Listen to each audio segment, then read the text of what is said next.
Man, Brandon, you'll be really cool if My Hero Academia, now hear me out on this, if it had a dub. Wouldn't that be cool? That'd be amazing. That'd be so sick. God, like, I could just imagine, like, All Might. Dude, that is totally a Chris Sabat character right now if Funimation ever got their hands on this IP. Yes, I'm openly fucking with people right now. And you had me at sick because they're having to not cancel, severely delay the simuldub because of the sick. Yes, yeah, Ligma unfortunately did delay it. The reason I'm making that joke is because I've been playing this game so goddamn much, I kind of forgot what a lot of the English dub sounds like. But they're still chugging along with that dub, though. By the time this is out, it actually will probably have finished. For season 4? Yeah. Yeah. One episode every 2 or 3 weeks now. Yeah, that's pretty good. As of the current visible... Oh, no, there's no date on this thing anymore? Huh, thought it used to show the date. So yeah, it's a bit of a slow burn, but they're getting there. Yeah, I mean... Funimation's finally getting to One Piece, Punk Hazard, so... Yeah. They'll upload it to fucking Amazon Video, where you still have to pay for every single episode, but they won't upload it to their own server. Ew. Or to their own app on the day of release. Ew. What am I paying you $72 a year for if you're not going to upload your product straight to your own app? What do you mean you pay for anime? No, pay for anime so you can support different careers, guys, because otherwise they'll go bankrupt. Boy, do I. Yeah. Okay, anyway, so, enough of that being around the bush intro. I thought was marginally funny. I'm just saying, Funimation hasn't dubbed a fucking video game that is in a Dragon Ball Z game since Pirate Warriors 1. Or no, not Pirate Warriors 1, I wish. No, Grand Adventure. No, not Grand Adventure, Unlimited Adventure. Yeah, no, yes. Unlimited. Sorry, getting my games confused, because again, it's been fucking years. I mean, if you want to get technical, well, I don't know if it counts as dubbing, but they also work on all the Borderlands games. Yeah. Because Gearbox is located in Texas. Damian Clark does make some decent money off of that role, so good for him, but yeah. Anyway, so yeah, welcome to Let's Play. I had to hold myself back from saying One Piece. Fuck, I'm getting ahead of myself. Soon. My Hero Academia wants justice, or I guess just My Hero wants justice. I'm not sure why they got rid of the academia part of the title. If people are thinking of school, they're not going to want to buy a video game. They're going to think it's edutainment. I didn't think about that. That's actually a fairly good point. Yeah. Anyway, so this is a bit of a... again, this is one of those things that's going to be coming out of nowhere, especially for given my/our schedule. Yeah. So for those that... Why is this on the bottom? Yeah, I don't know. I'm gonna get those an update at some point. So for those that don't keep up with modern anime, yeah, My Hero Academia is kind of one of the biggest IPs on the planet right now. Yep. And initially I was highly skeptical because Season 1 wasn't fantastic. Same story for me and Attack on Titan, of course. Season 2, however, pretty good. Pretty fucking good, I would say. It's actually relatively fucking awesome. Season kind of blew your load all at once. I mean, Stain, yeah. Season 3, still good. I don't think it was as good as Season 2, but still really fucking good. And I'm looking forward to Season 4. Season 3 falls off in the back half. Season 4 does? 3. Oh yeah. I'm not a fan of the license exam. Yeah, it could have done way better. It had some great characters. It's just the events are kind of dull. Inasa as husband, but yeah. Yes. Anyway, so Bob here has actually spent an interesting amount of time on this. I've only been playing this game for like just over a week, but I've gotten so absorbed into this. It feels like I've been playing for months now. I'm hoping to give you guys gameplay on par with how I usually play like Dragon Ball FighterZ, which I'm not great at that game, but I think I'm still doing all right. So anyway, let's go into training mode real fast. I gotta illustrate a few things. So how can you not be good? You're a Super Saiyan God, aren't you? I'm Super Saiyan 3. Gesundheit. Yes. Same thing, clearly.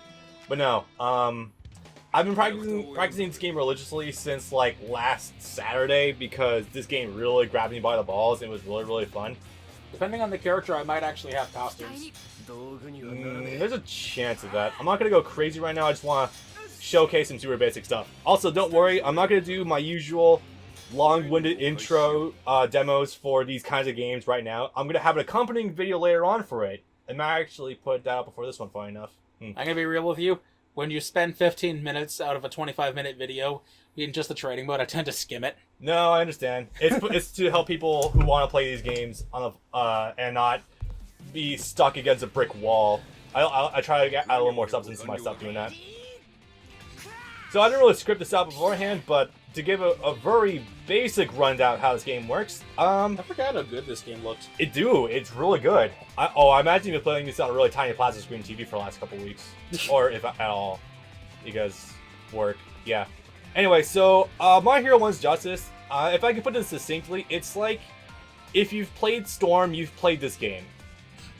That is to say that in a way, yeah, it handles way better than Storm. Well, I mean, yeah, it's got actual physics. It's just not as fast. I don't disagree with you, but some people would lynch you for saying that. Probably. I mean, I'm gonna say yes and no. Like, it does better than Storm in a lot of regards, but it's worse than Storm in a lot of regards. Like, it's obviously a lot floatier. It's a lot slower. So it's gonna turn people off in that regard. I can't say I blame you, but to give a really, really quick synopsis, this game's essentially like a 3-button fighter. It's got the Storm mechanics / Jump Force mechanics of 2 assists. Oh, actually, it's better than Jump Force because you can use both assists at the same time. Yes. It's surprising how we've already surpassed in that regard. Yeah, you have essentially a sort of like auto string. You have 2 special buttons essentially with triangle and circle. This game on a fundamental level is super easy to pick up, but it's gonna... Yeah, I know. Physics. Oh, you're probably so used to the second game by now, right? Yeah. Yeah, going back to this one's gonna be probably a little bit fun. It's gonna be a little bit stiffer. It's more like Storm in that you have essentially access to like a dash cancel. Yes. in L1. I recommend if you want to learn this game, practice Midori here for just learning the game. Practice Alma if you want super fucking easy combos. That's generally how I go about doing it. But this game is like... There's no real bullshit. The only thing that is tricky if you want to pick this game up is that it's a little bit like committal when you want to do attacks. Like when an attack whiffs, you can't cancel on anything. Like if I whiff my air circle here, I'm open for like 5 years until I land on the ground, giving Todoroki more than enough time to just whiff punish me. So on and so forth. I'm going to go into full detail, like with combos and the proper full breakdown in the accompanying video with this, but that's basically the rough gist of it for the time being. It's a more committal Storm. You don't burn meter on like your dash cancels. Yeah, the only thing you really cancel is like assists and your supers. That's more or less it. Also, each character does have their own fair amount of mechanics. These don't really do anyone justice. Gonna be completely real about that one. One justice. Yes. I guess you could put it like that. But yeah, I guess with that we can just go ahead and kick this thing off. Alrighty. Yeah, I'm not gonna sit here and take too long with this. I'm gonna be doing more later on. Also, yes, the load times are so much faster on the PS4 Pro. Fuck. That's so good. There's still a plurality of them though. Yeah, I mean shit, it is really fast now. Gameplay recording pause because you entered block scene. I forgot what that looked like. I don't really... I always play... Are we starting at the top or are we starting from the tutorial? We're starting at the top. Okay. Yeah. So this game's story... Actually, wait, hold on. Do you want to do the tutorial first and then go back and then just blast it and then just keep going? Just so it's not weird to have a tutorial like 3 parts in. You know what? That's not a bad idea. I actually do agree with that. Here's the tutorial, actually. 1 and 2. They're both tutorial. Oh, really? Oh, okay. Yeah. Okay, so... We're jumping around a little bit, but there's no story, well, there's a very minor amount of story in these first 2. Okay, so I'm going to give right here is going to be your quick break to go watch... Actually, let's start with 0, because 0 actually is the prologue. It's the intro for the game. But it shows you just the cutscene when you're fighting All for One. Does it? Yeah, it is. Oh, I thought it was the part where they explain to you what the hero world is. I mean, they might also do that, but also show off just straight up All for One. Anyway, right. I'm gonna put your break to go watch My Hero Academia Seasons 1 through 3 right here. Hey, wasn't that fun? Yeah, Todoroki's a fun-ass character. Also, yeah, Mina is best wife. Anyway, moving on. So, yeah, I want to say this is just like, it is a tutorial, but it also, like, it's teasing the end to, like, show how far ahead in the series this game goes. One's Justice is actually a really weird game, like, in terms of the story. It would only be appropriate to show this here anyway. It'd be a little weird to go back and then come back to this in the middle. Yeah. Yeah, this game ends off at the off one fight, which is literally halfway through Season 3. Yes. So this game covers Season 2. Well, technically. Initially, it starts at the 1/3 point of Season 2, and then it jumps to halfway through Season 3. But then it goes back to the first third of Season 2? Yeah. Yeah.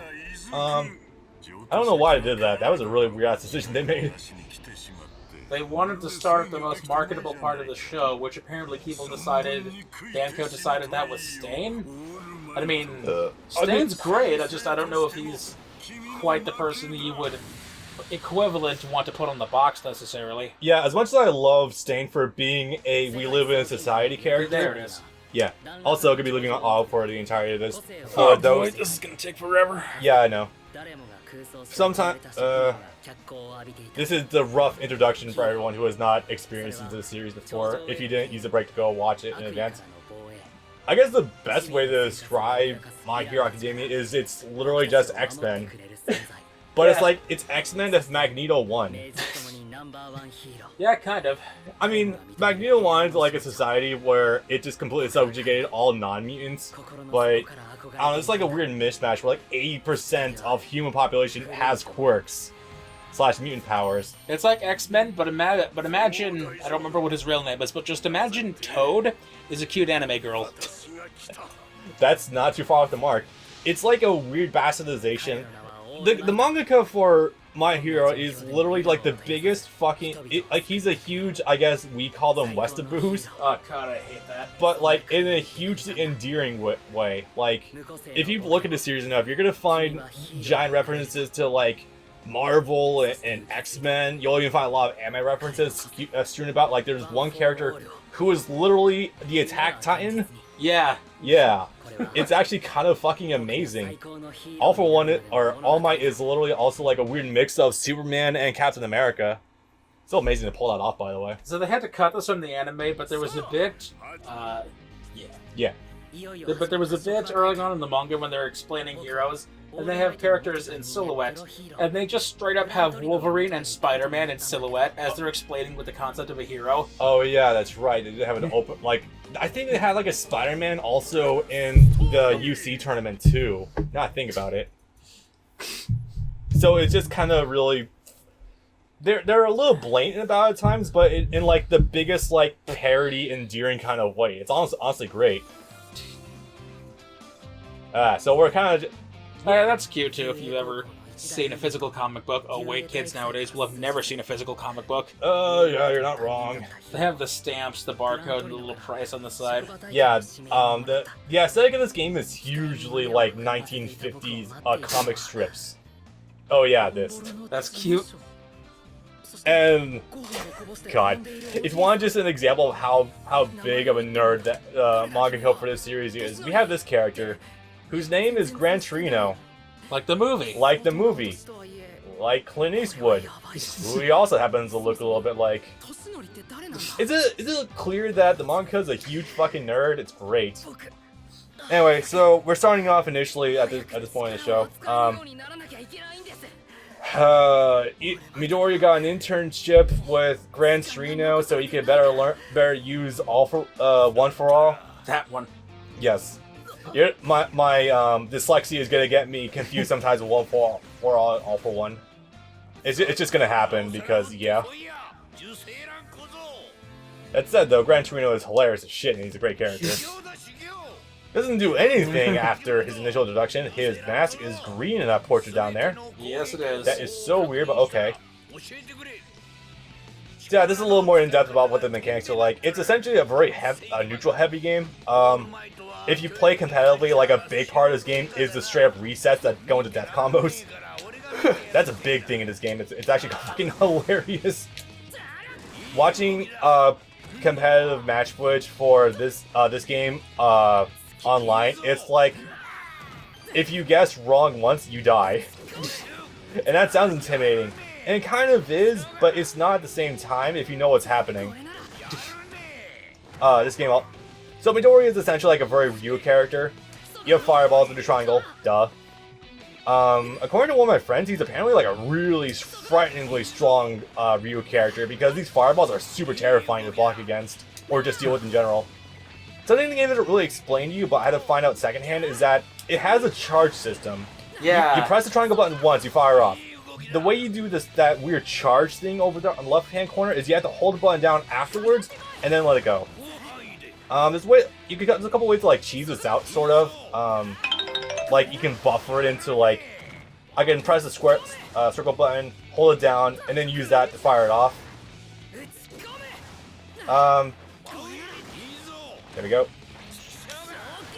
You also have like weird tilt attacks. It's way easier to do than tilt attacks in Storm. You have one that's off the light button is essentially a armor move. You have variations off the circle button. Sometimes you have them off the triangle button too. Game's kind of weird like that. R1 to guard. Guarding is actually very important in this game because you can kill people very quickly. Air dashes, double jumps. I think that's it. Hell yeah. I did this way faster the first time I was doing the training mode. This is hilarious. Yeah, it can be really annoying when you don't know what the hell's going on. Yeah. Oops. Okay. Also, just like with Budokai, I'm gonna have an accompanying combo list with the first part of this video of this playthrough. Consult that if you need basic combos for. Yeah, ready? Yeah, I know this is gonna go fast because of the way I play. Check that if you want bread and butter combos for most/all the characters that you play in story mode. There's not like a real order to it. I just kind of jotted stuff down that I found worked. It'll get you off the ground. The problem is there's no real centralized community for this damn game, so it's hard to like reference like anything really concrete or specific you want to look up. Community gave up within the first couple of months. That's not necessarily true. Just like Bamco gave up patching it after 2 tries. The game does have an active community, but the problem is it's super scattered, and it's hard to like find one source of resource information. So as a result, it's a little hard to find stuff. Excuse me. Anyways, yeah, Midori was just kind of left with some sort of really cryptic hints about learning All for One, or sorry, again, One for All. Egg in the microwave. Egg in the microwave. I love the way he just comes across these fucking analogies. If you want to look, a really, really dumbed down way of describing One for All is imagine Kaioken, but stronger. Yeah, kind of. Yeah, in a very loose sense, I suppose. So anyway, it was also this one for the other part of the training mode? Yeah, for your specials. Oh yeah. Also, the difference between normal mode and manual mode. Do you know what the difference is? The auto combo versus making your own. Yes. I always play manual personally because the combos you're able to do off of manual are a lot bigger and the game's not hard to do execution whatsoever. You can do normal if you don't know the combos for your character and you just want to get stuff out. It's funny how much the game fucks up when you're doing manual versus normal combos if you're trying to do one thing on the R setting. It's actually amazing. Oh yeah, he spent the whole night trying to do something and he looked like a zombie. He kept trying to launch himself up to the roof, kept smacking into the side of the building. Just woke up and just was like that the next day. God. Oh yeah, that poor fish was just a hot pocket job. No, it was completely frozen. Oh, okay. Because he didn't realize that some microwaves have a rotating plate. Some microwaves apparently just have a standing plate. Yeah. He's never seen a rotating plate. Man, it really puts in perspective what kind of like house he grew up in. Small apartment. Yes. I once did have was forced to stick with a microwave that didn't have a rotating plate. Oh boy. It's hell. That sounds to me exactly how you get a Hot Pocket. Kind of. So yeah, that was the impetus for him just figuring out, oh yeah, that's right, if I want to get better using One for All, I just gotta leave the power constantly active, instead of just turning it on for specific parts of my body. Just gotta leave it on the whole time. Yeah. Stay Super Saiyan forever. That's why you don't see, like, All Might only turn part of his body into a huge muscular freak. His whole body does it. Anyway, yeah, this is teaching you how to do your super attacks. Super attacks are the only way you can cancel out of attacks normally in your combos. Or, like, only way to cancel normally. Also, I don't know what the hell this is. Like, so when you pop R1 triangle, like, you're level 1 with Midoriya, you get, like, an aura around you, which is obviously One for All, but I don't know how long it lasts. I know it gives a damage boost, but like it also takes away your health sometimes. I don't know what the rules are with it. Actually, you know that was there. Yeah, it's only with his level 1 super also. Anyway, I'm gonna try to do a rough bread and butter combo with Midoriya. There we go. It's a wall combo, but whatever.